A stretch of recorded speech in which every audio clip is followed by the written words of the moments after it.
Sowa i wilk kolejny raz wędrują między górami a morzem i oceanem, żeby przynieść wam opowieści z dalekich zakątków tak ukochanej przez nas Szkocji. Dajmy teraz odpocząć wilczym łapom po długim biegu i pozwólcie, że pokażemy wam świat oczami sowy. Rozpoczniemy opowieść od narodzin, żeby zaraz potem wraz z naszymi bohaterami wyruszyć w dalekie podróże. Zapraszamy do powakacyjnego odcinka Sowy na wilczym ramieniu. Szkockie zabobony. Gwarny na co dzień Inverness właśnie kładzie się do snu. Zostawiamy więc niebo rozświetlone miejskim blaskiem i przenosimy się tam, gdzie jedynymi światłami są płonące w chatach paleniska. Każda podróż zaczyna się od pierwszego kroku i w każdej kulturze jest to niezmienne. Ludzie od wieków uczyli się poprzez obserwację wszelakich zjawisk. Ogromnej ilości z nich nie rozumieli i nie potrafili wyjaśnić w logiczny sposób. Nieznana była ich natura, człowiek więc nadawał im sens tak, aby łatwiej było mu zrozumieć to, z czym miał do czynienia. Nazwa zabobon odnosi się do fałszywej wiary, poglądów i praktyk niezgodnych z religią chrześcijańską, związanych za to z bałwochwalczym kultem fałszywych bogów. Samo zaś słowo pochodzi od słowa bobonienie, pomrukiwanie wróżbitów podczas ceremonii okultystycznych, czyli czynności opierających się na przekonaniu o istnieniu mocy nadprzyrodzonych, które mogły sprowadzić na kogoś nieszczęście, bądź od owego nieszczęścia obronić. Zabobony przekazywane były z pokolenia na pokolenie. Były to często zachowania, które dzisiaj postrzegamy jako śmieszne, niemądre czy wręcz szalone. W Szkocji takowych nie brakuje do dziś. Wiele przesądów pochodzi z czasów pogańskich i w pewnej formie nadal istnieją. Dokładnie tak wiele, jak wiele innych zwyczajów z okresu przedchrześcijańskiego wymarło. Niektóre z nich pojawiają się w codziennych rozmowach i są one przestrzegane. Na przykład słowo odpukać. Często nieświadomie, nawet jeśli nie wierzycie, że przejście pod drabiną przynosi pecha, prawdopodobnie nadal odruchowo ją omijacie. Podświadomość podpowiada nam też, że rozbite lustro przynosi 7 lat nieszczęścia, a pojawiający się na drodze czarny kot oznacza niepowodzenie. Szkocja ma unikalny zestaw przesądów, niektóre dobrze znane, inne mniej. Ponieważ przesądy istnieją po to, aby chronić to, co nam drogie. Większość z nich dotyczy członków rodziny, zwłaszcza dzieci, przed krzywdą. Opowiemy wam dzisiaj o najdziwniejszych z nich, jakie udało nam się odnaleźć. Będzie to pierwsza część z większej całości związanych z przesądami, które chcemy wam pokazać.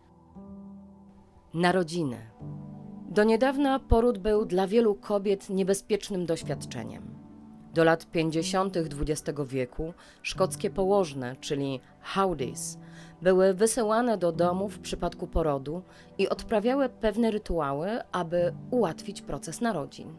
Otwieranie wszystkich drzwi i okien oraz upewnianie się, że nikt w domu nie siedzi ze skrzyżowanymi rękami i nogami, wszystko to po to, by pomóc dziecku przyjść na świat.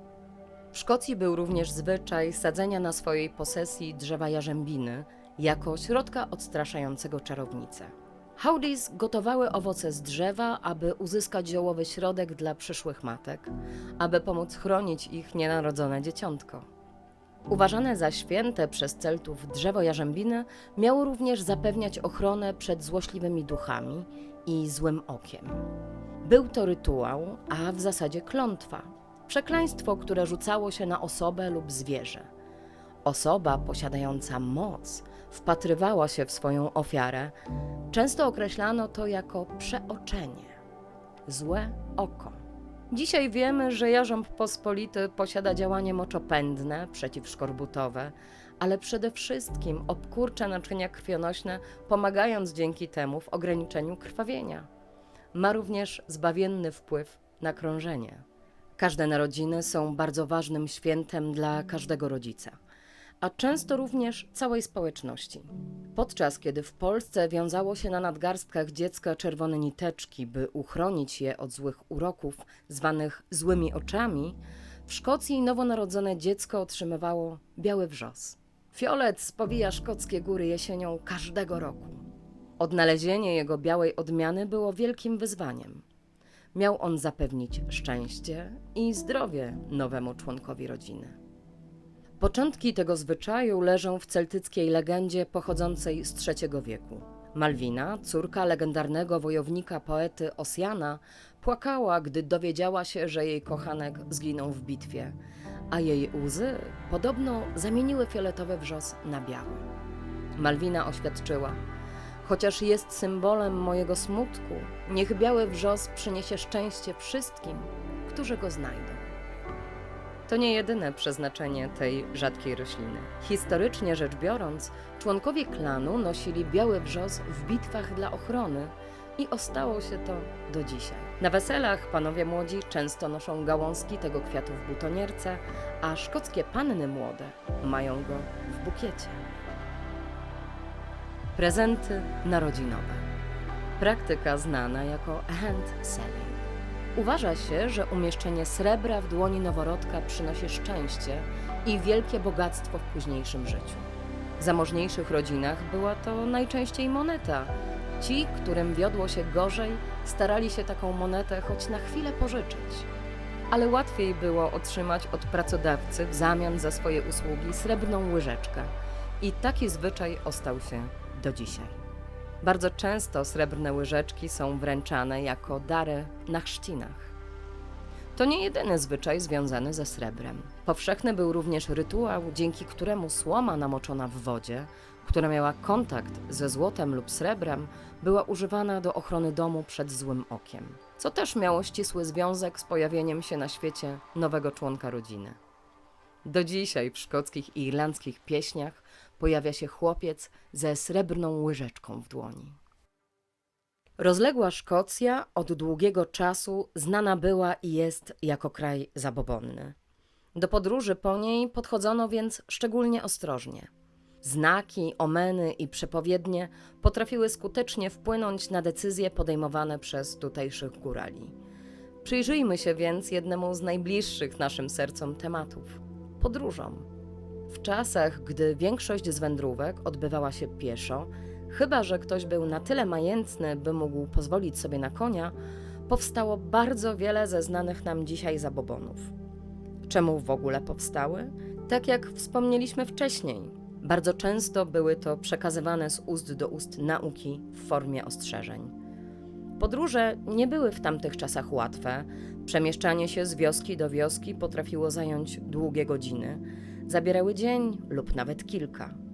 Gdy ktoś z Highlandów wybierał się na południe, do tzw. Lowlands, gdzie znajdowały się wielkie miasta szkockie, podróż mogła zająć od kilku dni do kilku tygodni.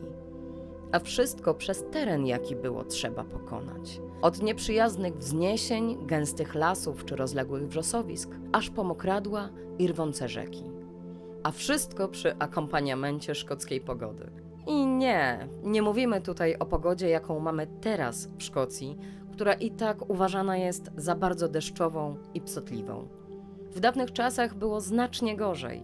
Niższe temperatury, bardziej obfite deszcze, odzież, która prawie w żaden sposób nie chroniła przed gniewem natury. Stąd narodziła się potrzeba wsparcia każdego podróżnika wiedzą, która mogła wpłynąć na jego życie i zdrowie.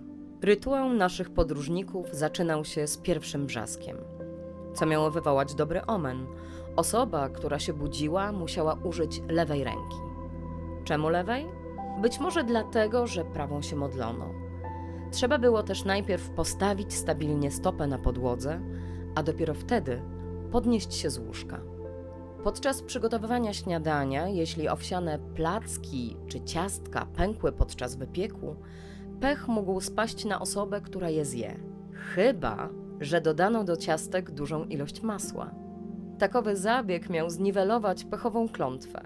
Jeżeli w domostwie była osoba, która podała przyszłemu podróżnikowi masło bez zapytania, siła przełamująca klątwę miała być jeszcze silniejsza.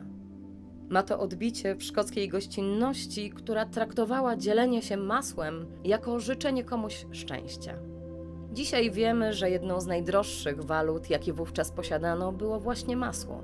Żeby je uzyskać, trzeba było posiadać zwierzęta. Najpierw trzeba więc było mieć za co je kupić i utrzymać. Jego wykonanie zajmowało też walutę nie do przecenienia – czas. Potrzebne było zaangażowanie, jakie wkładało się, by je posiąść. To wiedza przekazywana z pokolenia na pokolenie. Często właśnie na tym skupiało się ówczesne życie w Highlandach, na przekazywaniu informacji z ojca na syna. I tak od wieków. Po wstaniu z łóżka i śniadaniu w końcu nadchodziła pora wędrówki. Mogłoby się wydawać, że wszystko, co mogło przynieść nieszczęście, zostało już zażegnane. O nie, nic bardziej mylnego. Zabawa dopiero się zaczynała. Jeżeli na drodze spotkano zwierzę, to w jaki sposób było ono ustawione, było istotne.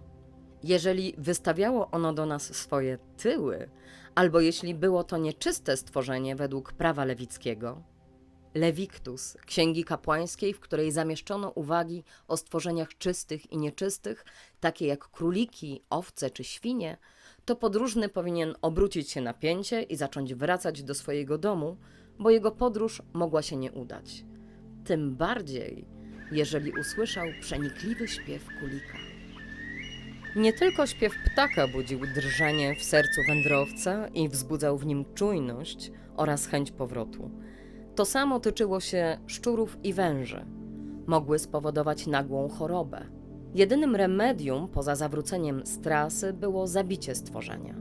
Tym samym zlikwidowanie złej energii, która mogłaby pokrzyżować wędrowcze ścieżki. Jeżeli myślicie, że tylko zwierzęta były złym omenem, to was zaskoczymy. Bardzo istotni byli również ludzie spotkani na szlaku. Liczyła się pierwsza osoba, którą napotkano. Jeżeli stała tyłem lub bokiem, nazywano ich nieszczęśnikami lub ludźmi złego omenu. To też, by ich uniknąć, zdarzały się sytuacje, że planowano podróże wcześniej i w dniu, w którym osoba miała wyruszyć, pierwsza ludzka twarz, jaką miała ujrzeć, była twarz kogoś z rodziny. Lecz jak w wielu zabobonach, a zwłaszcza w Szkocji, te historie mają wiele niedopowiedzeń, bo nie wytłumaczono na przykład, jak zabezpiecza się osoba, która idzie z pomocą do kogoś. Czy do niej też wychodził ktoś z rodziny? A jeśli tak, to gdzie kończy się ten szaleńczy absurd? Jeśli jednak nikt nie odwiedził podróżnego w dzień wymarszu i spotkał on na drodze nieznajomego, któremu źle z oczu patrzyło, zawsze mógł zawrócić i spróbować innego dnia. Szkoda, że nie ma takiego prawa teraz. Jedynymi osobami chodzącymi do pracy byliby influencerzy. Spotkanie kogoś w butach z prostą podeszwą też uważane było za objaw złego, które może nadejść. Jeżeli wędrowiec umiał zrolować język i dotknąć nim podniebienia, każda zła moc pryskała odegnana i żadne nieszczęście wydarzyć się już nie mogło. Szkocja to kraina wody. Najpopularniejszym więc zawodem poza hodowcami owiec byli tu więc rybacy. Dopiero oni zanurzeni byli w przesądach i dziwnych zwyczajach. Społeczności z zewnętrznych Hebryd, wschodniego Nuuk czy Fife uważali za zły omen spotkanie lokalnego klechy lub dziewczyny o rudych włosach, a w drodze do swojej łajby, według przyjętego kodeksu zwyczajowego, rybacy mogli odmówić wypłynięcia na pełne wody.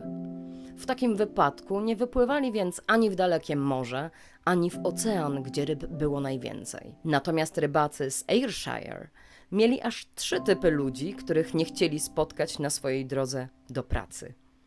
Pierwszym był łysy mężczyzna, ale była to też jedyna osoba, która zły czar mogła zniwelować sama. Wystarczyło zakrycie łysiny czapką lub innym kawałkiem materiału. Drugą postacią był ktoś, kto szedł opłacić swój czynsz. I już nawet nie pytamy, w jaki sposób miałaby przebiegać codzienna rutyna tych rybaków, którzy byli nad wyraz czujni w dniu wypłaty. Czy idąc po nią krzyczeli do siebie z daleka, pytając dokąd idą i czy aby nie po to, by uiścić spłaty powinności?